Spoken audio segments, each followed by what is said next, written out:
Signal FM 90.5, www.signalfm.haiti.com. N'a dit tout le monde bonjour, bonsoir, quel que soit côté y a pétandi radio. Je n'ai choisi à nous pas traiter un dossier d'importance. Son événement qui était passé dans le pays sous gouvernement Jean-Claude Duvalier en l'année 1975. Événement ça, moun qui était là, à moun qui pas était là. Yo contenté parler de ça relé, ça que vivre, ça que pas de vivre. Ça relé procès des timbres. Je n'ai jodi à nous-mêmes Michel Soukar qui était vivant à l'époque, qui était gagné 19-20 ans, qui était dans le journal Le Petit Samedi Soir, qui a participé dans une tentative de libérer la parole en un pays. Le Petit Samedi Soir de Dieudonné Fardin, ensemble avec Radio Haïti Inter de Jean-Dominique, nous te vivons événement ça en première ligne. En première ligne, ça veut dire que nous t'es parmi moun qui t'a ramassé information, monté dossier, monté archive, qui pour te connaître, qui gens pour te traiter information yo, qui gens pour te publier yo dans le journal de Petit Samedi Soir. À l'époque, dans Petit Samedi Soir, on était une équipe constituée de Dieudonné Fardin, le directeur général, Jean-Claude Fignolet, René Philoctet, Pierre-Antoine, Jean-Claude Fignolet, moi-même, etc. Et en réalité, c'était nous quatre qui t'ont suivi dossier ça de très près. À savoir, Dieudonné Fardin, Jean-Claude Fignolet, Pierre-Antoine et moi-même. Michel Soukar qui a parlé avec nous là.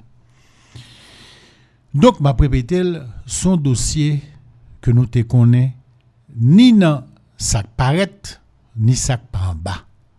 Ça veut dire ça que t'as réglé vraiment. Ça que t'es imbattable. Aujourd'hui, là, son sujet qui vient de faire actualité pour deux raisons.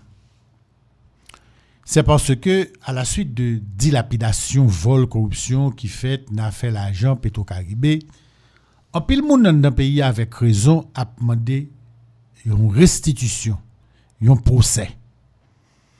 Et nous connaissons que dans l'histoire pays d'Haïti, procès qui concernait personnages qui dans l'État sont bagaille qui rare. Il y a un procès consolidation qui était fait sous le gouvernement Alexis en 1904. Et puis il y a un procès des thèmes en 1975 sous Jean-Claude Duvalier. Pour qui ça que deuxième raison, c'est parce que nous avons des gens dans la radio qui viennent parler de ça, mais nous obligés de prendre la parole pour mettre les points sur les i, parce que nous constatons que malheureusement, ou bien que vous n'avez pas tête la peine, puis vous connaissez vraiment ça qui passe, donc vous dites des bagages qui ne passent pas du tout, ou bien tout simplement, vous laissez manipuler volontairement ou involontairement par une série de monde qui poursuivent jusqu'à présent des objectifs qui n'ont pas qu'à mettre à clair. Donc, nous avons une responsabilité. Nous-mêmes qui sommes là, nous-mêmes qui sommes conscients, nous-mêmes qui sommes très lucides et qui avons une masse d'informations dans nous, pour journée aujourd'hui là, pour la vérité, pour le public là, pour nous dire ça qui t'est passé et pour nous pas répéter si jamais à l'avenir on procès Petro-Caribé, pour ne pas répéter mauvais exemples de procédés thèmes qui sont faux procès, qui sont mascarade de justice. Et c'est ça que fait nous toujours on gens offusqués de nous tendre que y a des gens qui présenté bagay ça comme un cas d'étude d'exercice de la loi, d'exercice du droit. Là, ça, on a une petite question que je poser. Depuis qu'il est, il y a un régime criminel, tant qu'au régime Duvalier, il y a un régime corrompu, tant qu'au régime Duvalier, tu es capable de faire un procès équitable. c'est un non-sens. C'est un bagage vraiment tout à fait contradictoire. C'est comme s'il t'a fait un acte, côté il t'a tiré tête, une balle dans la tête. Non. Nous te connaissons qu'au départ, principe avec nature, un régime corrompu, un régime criminel, pas qu'à permettre de faire un procès équitable, un procès vraiment côté un exercice du droit et de la justice. Tout simplement, nous prenons connaître ça qui est passé pour nous informer nous, surtout nous mêmes jeunes qui ont demandé justice dans l'affaire Puerto Caribéa, pour nous pas quitter que l'État haïtien qui toujours été l'État corrompu, l'État criminel, par effet nous mêmes bagailles qui ont été fait dans pour ce thème là. Qui ça a été fait? Nous entendons que il y a des gens qui ont dit que le personnage central pour ce thème là, c'était un monsieur qui était relé France Leroy. Tout d'abord, c'est faux. Le personnage central pour ce thème là, c'est pas France Leroy. D'abord, qui monde qui était France Leroy? France Leroy, c'était un jeune homme aventurier, un jeune homme qui était au service de régime, qui était connaît que il était au-dessus des lois, c'était l'enfant gâté du régime et qui était trempé dans un paquet de bagailles qui passent ça. Donc encore une fois, on a fait deux alphets. Faux thème. Monsieur tenté nos combinaisons avec un homme qui était le jeune Maximilien, qui était consul d'Haïti aux États-Unis, plus précisément à Miami. Lequel le jeune Maximilien lui-même tout est au service d'après information que nous avons gagné de monde qui étaient en dedans pouvoir et des monde qui étaient en dedans la famille présidentielle. Donc faut bien comprendre chaîne famille présidentielle, Jean-Claude Duvalier la donne, celle la donne, maman la donne. A fait faux thème sur deux pays. Il a utilisé Eugène Maximilien, alias Sonson Maximilien, qui lui-même utilisé France Leroy, qui lui-même utilisé un bon compas tout pour faire un bagage comme ça. Et naturellement, yo te gen service une compagnie américaine qui était la compagnie Stolo, S-T-O-W, qui pas compagnie Stolom. J'entendais mon Abdillah et pas ça du tout. Deuxième bagage qui passe ça du tout, nous entendons qu'il y a des gens qui disent que François Leroy était chef de cabinet, ministre du Commerce et de l'Industrie de l'époque, chef et Serge Foucan, alors qu'en fait, ce n'est pas vrai. François Leroy, pas de gens même employé ministère du Commerce et de l'Industrie.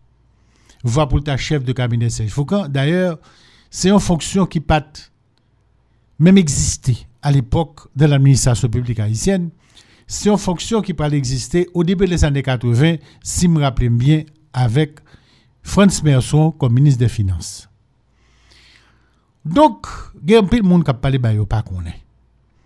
Maintenant, on entre dans nos questions, puisque nous montrons que ni Frantz Leroy, ni Maximilien, qui étaient entrés dans le faux thème, ils étaient en réalité au service des gens dans la famille présidentielle, et ils ont fait faux thème simplement pour faire comme ça. Mais maintenant, le bas là vient éclater. Moun qui dénonce là étant donné des questions faites thème, c'est sous compte ministère commerce et industrie lié. C'est le ministre du commerce et de l'industrie lui-même, à savoir Serge Foucan. Ce n'est pas du tout, j'en certain monde laisser comprendre, le sous-secrétaire d'État Henri Bayard.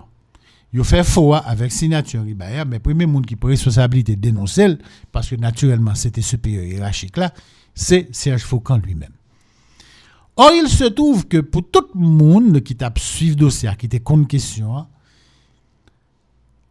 l'important pour bien comprendre que c'est Serge Foucan lui-même qui était principal personnage pour CA. Il faut bien comprendre pour qui ça que c'est Serge Foucan lui-même qui était principal personnage là. Tout d'abord, on nous fait un profil de personnage ça, de personnalité.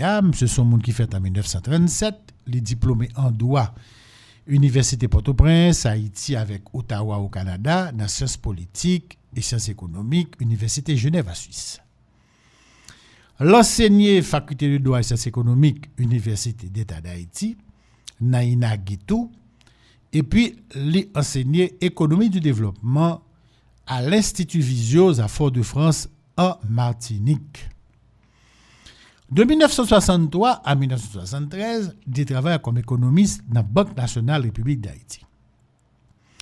Et à partir de 1971 jusqu'à 1975, il prend d'abord sous-secrétaire d'État aux finances. Après ça, il prend les secrétaire d'État au commerce et à l'industrie. C'est comme ça qu'il était ministre à l'époque, secrétaire d'État. Bon, après ça, il vient quitter Haïti. De 1977 à 1988, il prend diriger certaines entreprises au Canada. Et de 1988 à 1998, il prend exercer profession avocat dans Port-au-Prince.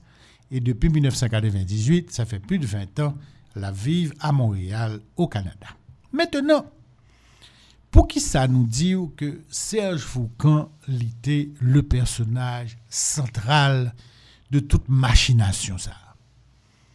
Pour nous répondre à une question ça, il faut bien comprendre le contexte époque là. François Duvalier mourit, d'après Saoudi, 22 avril 1971. Aussitôt que M. mourit, Américain était déjà joué pieds et mains pour que c'est petit Lee Jean-Claude qui était remplacé. Pour raison pareille, nous ne pouvons pas rentrer dans le dossier ça, ce n'est pas objet d'émission. Maintenant, il te fait Jean-Claude comprendre, il me dit, je voulais dire par un Américain, il te fait comprendre que fort politique comme d'adou que wap ouvert pays a wap ti libéraliser parce que nous pas capable de sou pas faire ça sou pas laver figi gouvernement non parce que papa qui ton héritage de criminels et de corrompus c'est ça régime là même si nous te soutenir même si c'est nous mettel mais nous pas continuer comme ça sou pas ben un visage plus ou moins de libéralisation. Jean-Claude Duvalier, donc, sous pression américaine, il vient parler de questions libéralisation. Et c'est comme ça que, une équipe de jeunes garçons, de Radio Haïti, dans Petit Samedi Soir, jeunes garçons, tant que jeunes femmes, qui parlent près gouvernement au mot et qui parlent essayer ouvrir brèche ça qui fait dans mu régime bouddhiste. Et c'est comme ça, donc, on parle gagner